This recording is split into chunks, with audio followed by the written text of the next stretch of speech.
Bom dia, tarde, noite ou madrugada, a hora que for. Eu sou Stamato, autor da saga Aérea do Abismo e anfitrião da iniciativa Mochileiros do Multiverso, que une e fortalece autores e autoras nacionais através de dicas de escrita criativa e mercado editorial. Hoje eu vou falar do livro Espíritos de Gelo, do Rafael Dracon. Rafael Dracon é um autor que eu sinto que eu tenho uma trajetória, né, interessante com a leitura dos livros dele, porque o Dracon, eu lembro que eu vi o Dragões de Éter na Saraiva, sabe? E eu olhei assim, folheei e pensei, parece uma merda esse livro. E eu não dei bola, sabe? Eu só achei que parecia ruim e não dei bola, sabe? E aí, quando foi no lançamento do Caçador de Apóstolos, do Caldela, na Saraiva de Botafogo, aqui no Rio de Janeiro, tinha um monte de autor lá, tinha Spor, tinha Dracon, e eu não dava bola assim pra eles, pra ser bem sincero, sabe?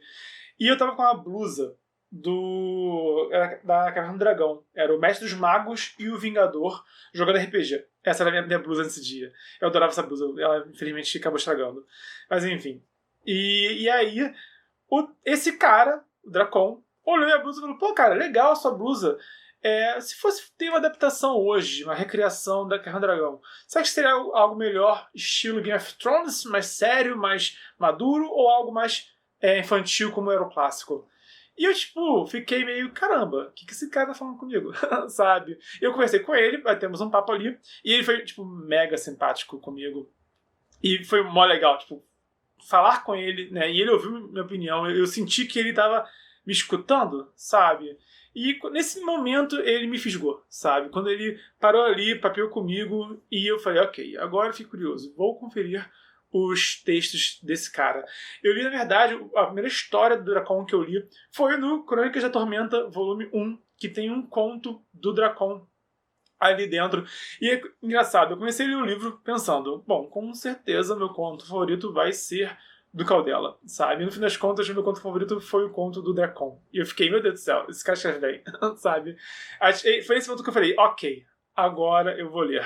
E desde então eu li Dragões de Éter, li Sandman, Filhos de Prata, Reconstruindo Sandman, li também O Legado Ranger, Cemitério de Dragões, e recentemente eu li Espíritos de Gelo. Então, assim, o cara escreve bem pra caramba, em resumo.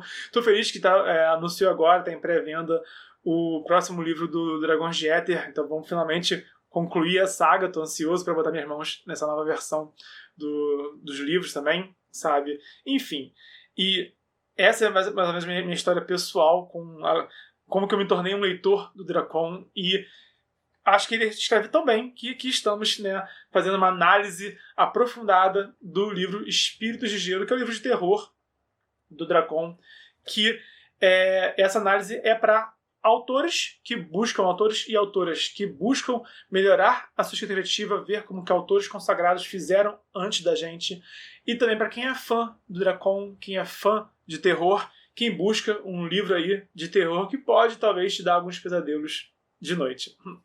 Começando aqui a análise. O primeiro ponto que é interessante nesse livro do Dracon, no Espíritos de Gelo, é como que o livro tem um equilíbrio bem interessante entre o terror e a narrativa mais mundana, até mais pop, né? O Dracon, eu sinto que ele tem um vocabulário bem popular, né? Ele se comunica com um leitor mais jovem de hoje em dia. Se você quer uma coisa mais clássica, se você quer algo mais Edgar Allan Poe, eu não recomendo o Dracon, tá? Mas se você quer ler uma voz narrativa contemporânea, eu vou falar um pouquinho mais disso daqui a pouquinho, mas o Dracon tem esse estilo de se comunicar com o leitor, de falar como se fosse uma pessoa te contando a história. E a narrativa como um todo tem esse equilíbrio. Tem momentos de terror que te dão um brulho no estômago, sabe? Tem aquela ambientação bem visceral, sabe? Que você lê, né? Você imagina como seria sentir na sua pele aquilo que o protagonista está passando, e tu fica, meu Deus, né? Mas também tem momentos de narrativa totalmente mundana, sabe? Até banal, no sentido de que é algo que de fato está acontecendo no nosso mundo cotidiano. Porque uma situação de terror, sabe? Quando você vê uma assombração, quando você vê um psicopata com uma faca correndo atrás de alguém, é algo que a gente não acontece em larga escala, né? No nosso mundo real. Agora, pessoas na boate, bom, tem as milhares, né, em cada cidade, talvez, né, dependendo da cidade, até mais do que milhares, sabe? Pessoas namorando, sabe? Pessoas tendo um encontro romântico com quem elas gostam. Isso acaba nos conectando com o personagem de uma maneira muito mais íntima, sabe? E isso acaba aliviando os momentos de terror. É importante num livro ter esse alívio, sabe? Esse momento de que você consegue respirar e consegue não ter medo na história. Então isso te ajuda a aguentar a parte de terror, mas também realça, através do contraste, faz um realce e torna as cenas de terror ainda mais impactantes. Porque você vai vendo a história e você sabe, isso não vai acabar bem. Então, e essa sementinha do não vai acabar bem fica na sua mente, criando raiz enquanto você lê até as cenas que são mais felizes ao longo da história. Então, o Dracon conseguiu de forma muito boa equilibrar o terror e o mundano e o banal ao longo da narrativa. Ele fez isso muito bem. Você é um ponto seguinte, você até não está tão habituado com o horror, né? Pode ler esse livro, que eu acho que é um livro que você consegue ler sem também desistir no meio, sabe? É um livro sucinto, tem menos de 200 páginas, tem um total de 170 e poucas páginas, 171 páginas, né? Então é um livro que você consegue ler em um dia até, sabe? E eu acho que é um livro que não te faz desistir no meio, você não sente que você não consegue ir até o final, mas que você não tem o hábito de ler livros de terror.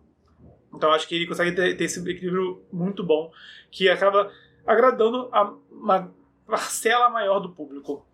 O segundo ponto, como eu já comecei a falar aqui, é o vocabulário simples, passando no avião, tá vendo?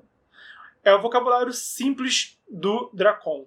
Ele consegue falar, ele narra o livro inteiro como se fosse o protagonista te contando o que ele vivenciou. E ele mantém, assim, as palavras que ele usa são palavras que você vai reconhecer, tá? O modo como ele narra a história, até mesmo as referências que ele faz. Tem momentos que ele fala sobre Beatles, por exemplo, sabe? Tem momentos que ele fala sobre filmes, sobre música. Ele realmente se comunica com o leitor de hoje em dia. Então, ele consegue falar num vocabulário que todo mundo entende. E eu acho que tem autor que erra a mão querendo fazer um vocabulário mega rebuscado, sabe? E vocabulário rebuscado demais. Sinceramente, parece que o autor está arrotando escargot na cara do leitor. Então, eu imagino que você não queira que arrotem escargot na sua cara, sabe? Então, quando escrever, não faça isso com seus leitores, por favor, tá? Mas ele consegue realmente ter esse linguajar que todo mundo vai entender e que é reconhecível porque te ambienta. Parece ser uma pessoa de hoje em dia realmente escutando a história. Parece ser uma pessoa que você senta no bar e te conta o que aconteceu com ela. Quem também faz isso muito bem é o Redijan, do Gótico Suburbano, que tem também vídeo aqui no canal. O Redijan também consegue contar as histórias tanto na ambientação, no clima, quanto no vocabulário, de forma que realmente é algo que você conseguiria ver acontecendo no mundo real. Você consegue sentir que, óbvio que não é história de verdade, porque no caso do Dracon e do Redijan são livros assim que são surreais, tá? Então, óbvio que isso não aconteceu, mas você sente que poderia ser uma história que alguém está te contando. Esse que é o ponto interessante. Você sente que alguém... Você já deve ter ouvido... Eu já vi a história de terror, de verdade, sabe? Eu vi a história de... a minha tia contou que foi abduzida por alienígenas. Já ouvi isso real, tá? Eu já vi a história de... a empregada de uma casa contou que foi perseguida por um lobisomem. Já ouvi isso real. Então, assim... Pessoas contando histórias, né, das mais loucas, né? A gente ouve pessoas contando como se fosse verdade, sabe? Tive uma colega minha tempo da escola que contou que acordei, eu tava flutuando e quando eu me despertei eu caí na cama. Eu juro pra você, não sei se ela sonhou, não sei se ela teve uma paralisia do sono, não sei se ela se drogou, né? Não sei, mas ela jurava que teve essa experiência. Esse é um ponto interessante. Isso também é interessante do terror, né? De usar no terror. Pessoas contam histórias surreais pra gente como se fossem verdade. Acredita quem quiser ou não vem o caso de debater o mundo real.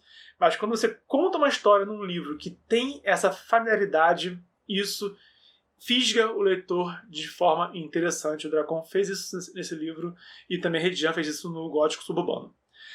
Por fim, falando em mundo real, né, o Dracon ele tem esse hábito, ele consegue fazer isso muito bem e ele faz isso nesse livro.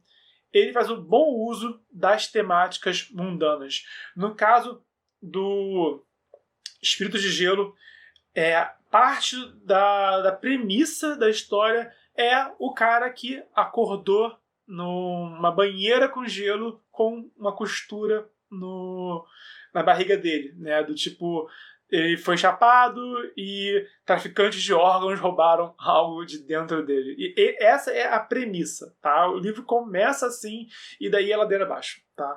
Mas o Dracon faz isso em vários livros dele, pegar temáticas do mundo moderno, do nosso mundo real, e inserir dentro da narrativa dele de várias formas, tá? E ele faz isso também nesse mundo. Eu falei, já que ele cita, por exemplo, os Beatles, né? Mas não só isso. Ele tem, por exemplo, existe uma imagética, né? De tipo, pessoas ricaças que fazem cultos sexuais e se reúnem e fazem orgias mega loucas, sabe? Existe a imagética, a Sasha Grey, se não me engano, ela escreveu um livro com essa temática, se não me engano, tá? Eu posso estar confundindo, mas eu lembro que li uma notícia dessa, de que a Sasha Grey escreveu um livro e a temática era, né, ricaços fazendo orgias, sabe? Então isso é uma coisa que as pessoas têm na imagética popular. Alguns acham isso curioso, outros acham isso ridículo. Eu nunca dei bola para esse tipo de mito urbano, sabe? Mas é interessante ver como que o Dracon usou isso nesse livro também. E se eu falar aqui, eu vou acabar entregando parte da narrativa, não é a proposta, não vou dar spoiler nenhum aqui. Mas ele pega várias questões, sabe? Tipo, discussões sobre a capa do livro do Beatles, discussões de se roqueiros que disseram que fizeram pactos com o capeta ou não, roqueiros que foram acusados de terem pacto com o capeta e nunca tiveram nenhuma prova real disso, né? Até que ponto isso é polêmica, até que ponto isso é um doido dizendo que realmente vendeu a alma pro diabo, né?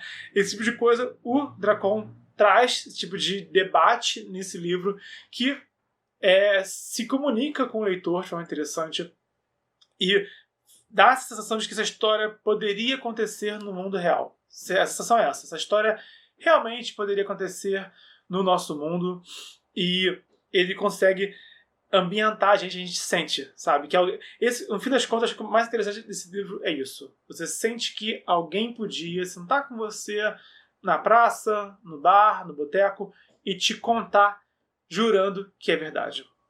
Isso que é mais interessante na escrita do Dracon, que é mais presente nesse livro daqui, tá? Então, esses são os 3 tópicos que eu achei mais interessantes, que podem servir de inspiração para todos os autores, que são, recapitulando, esse equilíbrio entre a temática e a narrativa, no caso é o terror, né, e a narrativa mundana, o vocabulário simples que se comunica com todos os leitores e também o bom uso das temáticas cotidianas, das temáticas do nosso mundo real. O Dracon Expert, nesses 3 pontos, acho que ele tem mais interessante que a gente pode aprender a absorver e trazer para nossa escrita. Eu, sinceramente, acho que, falando assim, vocabulário, só para encerrar, eu acho que o Dracon chega a ser informal demais no nível que eu não usaria na minha escrita. Eu não vou escrever de modo tão informal quanto o Dracon. Mas, sinceramente, outros autores poderiam escrever assim também. E ainda acho interessante e acho válido como leitor encontrar, acho saboroso, acho um deleite como leitor encontrar um livro escrito dessa forma. Para mim foi uma experiência mega divertida ler esse livro. Comenta aqui embaixo qual que é o seu livro de terror favorito e qual livro de terror você sente que poderia acontecer no mundo real. Já leu algum livro que poderia acontecer no mundo real, sabe? Infelizmente, o livro que eu li que poderia acontecer no mundo real é um livro bem trágico, se chama A Besta.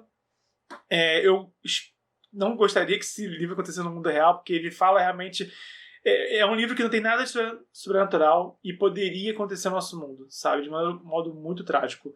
Então, né, quando a gente vai pensar de maneira mais séria, né, é melhor que o terror não aconteça no mundo real, né? Esse terror que poderia acontecer é melhor que ele só não aconteça, né? A gente luta para que não aconteça no mundo real.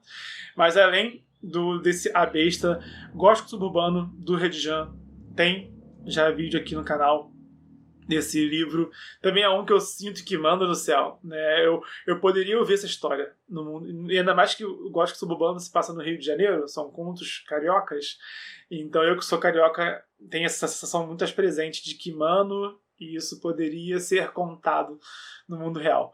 Manda aqui embaixo qual o livro que te dá essa sensação, esse feeling de, putz, eu poderia ver essa história aí numa mesa do bar, numa praça. Alguém poderia me contar jurando que essa história é de verdade. Comenta aqui embaixo. Se você gostou do conteúdo, dá um like, se inscreve, ativa o sininho. Se conhece alguém que pode se interessar por esse conteúdo, compartilha também na rede social. Lembrando que estamos no desafio 366 dias de escrita. É vídeo de mercado editorial e escrita criativa quase todo dia de 2020. Então, até amanhã.